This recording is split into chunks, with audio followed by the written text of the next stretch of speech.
There we go. All right, welcome to our very first Super Centex After Dark. It is definitely after dark.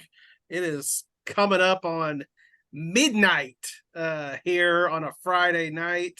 And I've got just some of our Friday night gang with me here. Michael, Chad, Jason, Drew, DJ might be hopping on. Guys, there were some good games tonight. I want to start with Jason Orts. You saw a good one.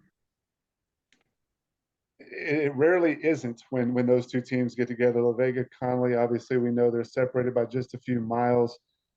Great athletes on both sides of the ball with both of those teams. And, I thought it was interesting. Kiefer Sibley goes for 343 yards and 6 touchdowns. And my first question to Terry Garrick is actually about defense because, there were just a couple of stops in there. I think one of the biggest ones was, having done La Vega radio over the past few years, like I have, one of the things that always stands out about them is when they get the ball to start the second half, they go down and score. And La Vega was up by 7 going into half tonight. And I'm thinking, they're going to get the ball. They're going to go score. They're going to be up 2 scores. They didn't. Connally forced a punt, goes down and scores. They force a 3 and out. They go down and score. All of a sudden, the entire complexion of the game is flipped. And, I think it says a lot about a defense that, they didn't necessarily, shut down La Vega by any stretch of the imagination, but they got the key stops when it mattered, and they took advantage of some big momentum plays later in the game to really put that game away. All I gotta say, Jason, I got a question for you on that one. Hey, hang on. I gotta say something. All right, go. Okay. I gotta say, dadgummit, La Vega, because I thought I was gonna get one on Chad and DJ. That was gonna be nice, but I could feel that Connally vibe. I could feel that Connally. I love those cadets, but man, I just when y'all both went with Connally, I was like, this is an opportunity. Now, halftime, I was like, am I gonna lose this pick? I pulled in with you guys, by the way. I've counted it up. Or it's Connally's quarterback, Jamarian Vincent. Is that right? Yes. I get the impression they've gotten better at that. He's gonna be really, and he's only a sophomore, right? Yeah, I think he's gonna be pretty good. They didn't ask him to do just a ton tonight, kind of run the zone read, give the ball off to, when you've got guys like Kobe Black and Kiefer Sibley, probably a better idea if you don't try to do too much. But I thought late in the game, he had a couple of keepers where he really showed who he was. He went in there and he stuck his nose in there. He got a couple of extra yards, and he got up excited about it, and I thought it was great to see that from a kid, I think making his second start in a rivalry game like that, just to show that he's not afraid of that situation. And I think that's going to go a long way towards the end of the year. The passing game is going to have to come along for Connally if they really want to make a deep run. But they've got, 2 really special players to get the ball to. And I think that Vincent's going to end up being a third one, and they're going to be a tough out. So Michael's been sitting here on the podcast since Thursday night. That was when his game was Michael, I want to ask you about the U-Dogs, the University Trojans. Man, pretty impressive performance. Oh, goodness, yeah. You talk about dominating from start to finish, and it's funny because, and Coach Johnson even alluded to it, after the game. They didn't even score until, about 10 minutes into the first quarter. So it really was slow, kind of out of the gates. And, but they just, once they started rolling. And that Fort Worth Eastern Hills team just couldn't match up. They didn't have the athletes. It was a battle that was won up front.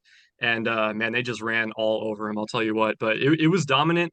And, another thing that Coach Johnson said, they don't really put goose eggs up on the board like that too often. So that's just it's got to bode well for them moving forward. And, like we had mentioned yesterday, Bryce, first 2-0 start since 2019. So, shout out to the U. Hopefully they can keep it rolling. Yeah. We got a ton of shutouts this week, by the way. Yeah.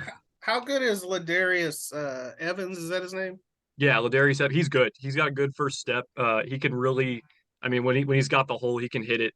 And I think I'm not going to say he's the engine that runs that offense, but I think he can be a serious playmaker. And I mean, London Smith was like wide open on so many. There was a play, I think I had mentioned it. He was so open on a pass, he just was standing out there with like 15 yards of separation. He just started running back to Cade Bynum's. He was like, "Get me the ball," and he finally got it and ended up getting like a 20-yard gain or something. But that's a good offense that they got there, and obviously, wasn't the best competition last week, but I think they'll be pretty formidable moving forward. Nice. So Chad got the number 1 versus number 1 match between Melissa and China Spring. I did get that pick right on you suckers. Yeah.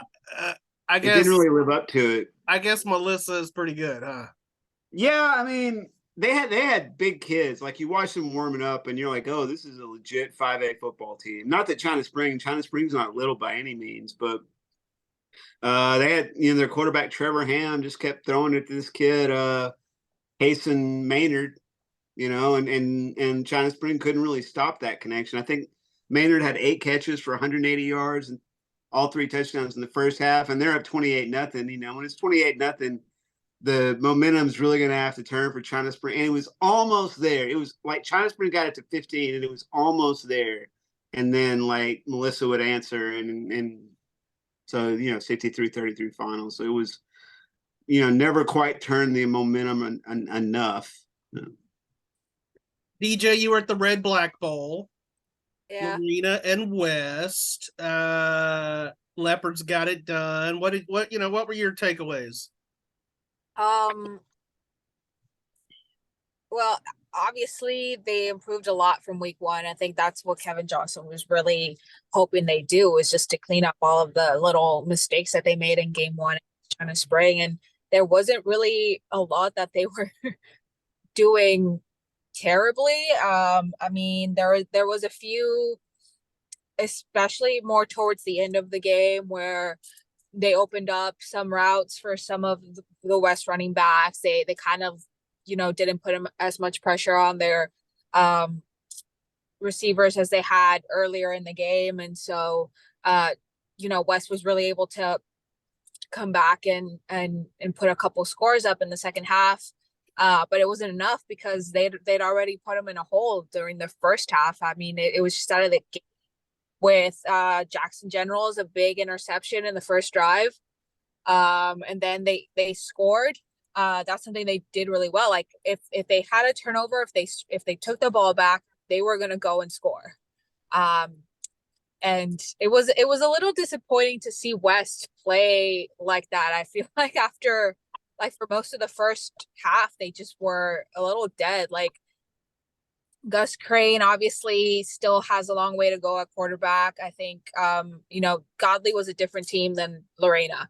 And that there was a lot that the O-line did, I think, in the last game that kind of made up for some of, his inexperience. And not that he's super inexperienced, because he did get reps in last year when he was a junior, even though Zane Mannon was like their main guy, but they platooned.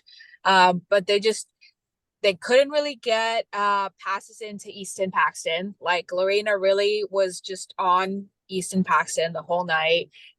He did end up scoring in the second half, but it just wasn't enough. And then on defense, like, you could see a little bit of the youth coming through. Like, there was a ton of missed tackles.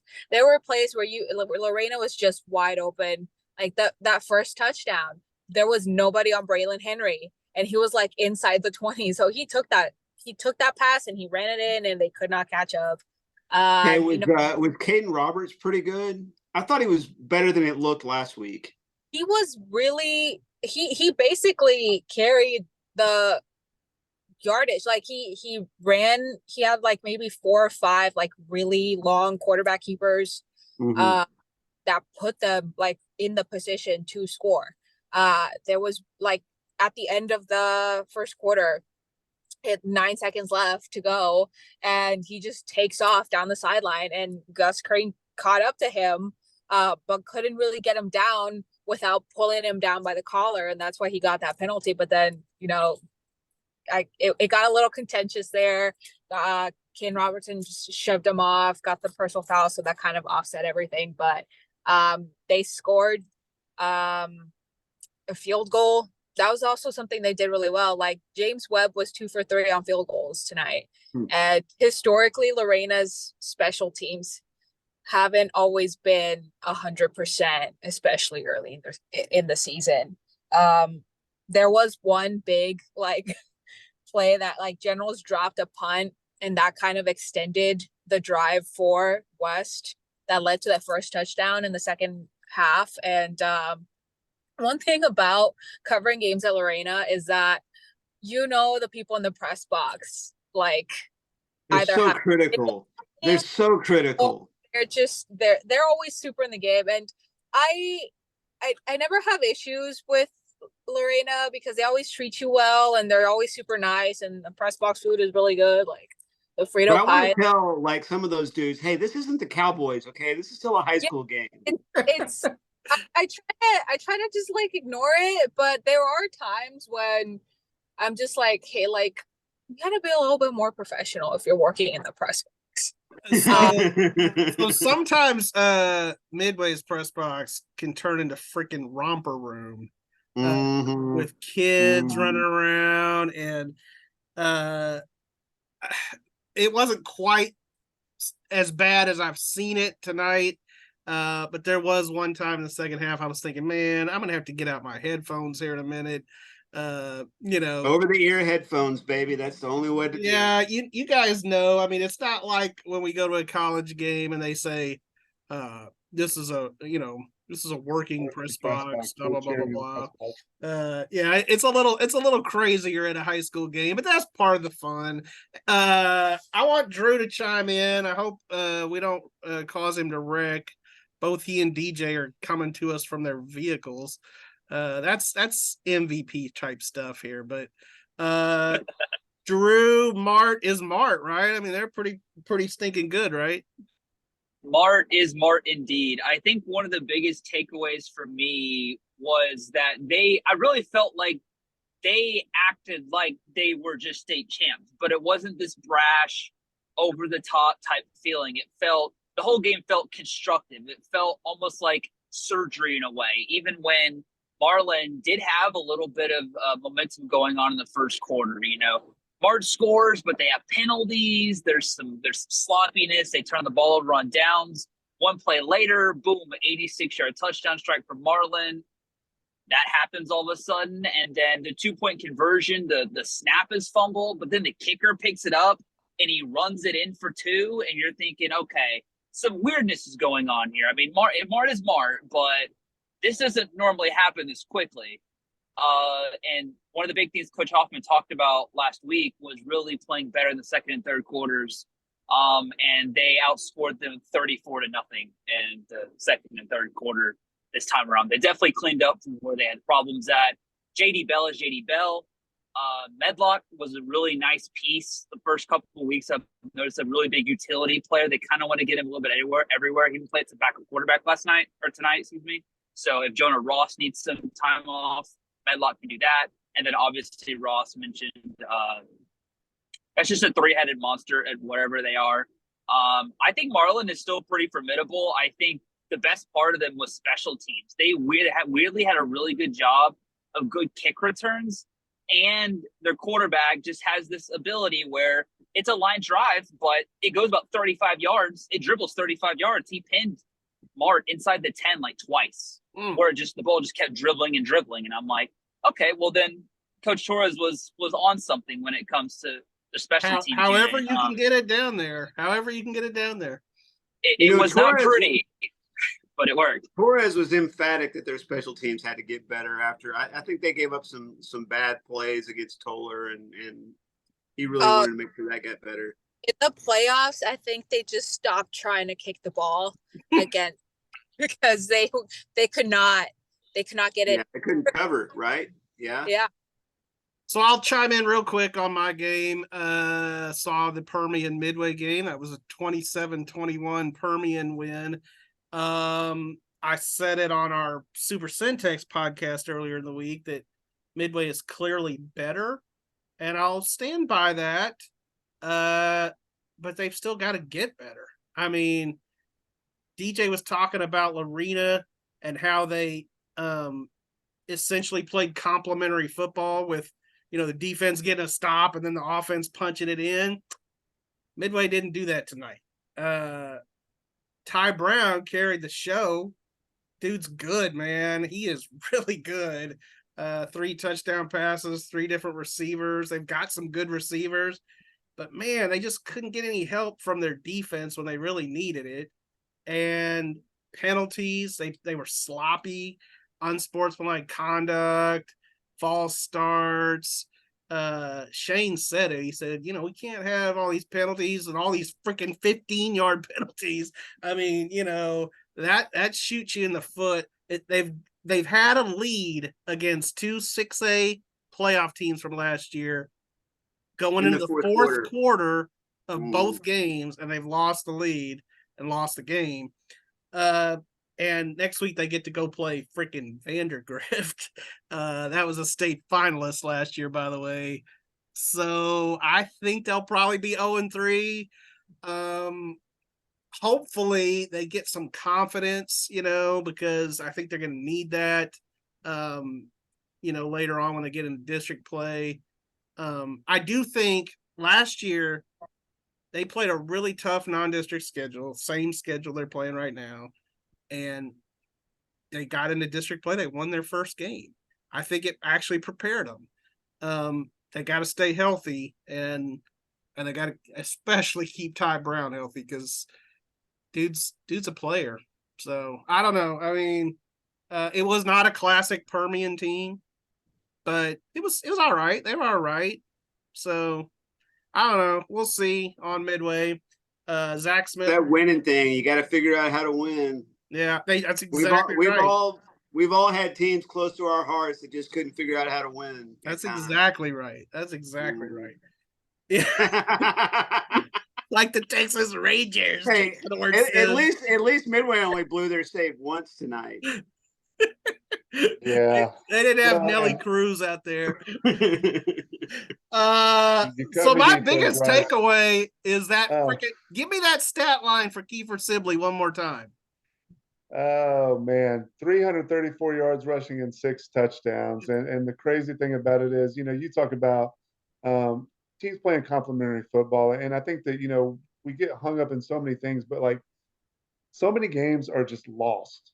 A lot of times games are lost more than they're won. That was one thing that I was really impressed with, especially for it being an early season game. Connally went out and won that game. There were no turnovers from either team. There really weren't that many penalties from either team. Connally just went out and won that game. And, I think that was the most impressive thing that I saw from them was, there was nothing given to them. They just went and took it. And I think that's, something that, especially in a rivalry game like that, I mean, you see a lot of things. There was some ugliness at the end of that game where, there was some, it was more slaps. It wasn't really punches. There were some slaps thrown, I guess, towards the end. A couple guys got ejected. But, the coaches did a really good job of getting between the players and not letting that kind of stuff escalate.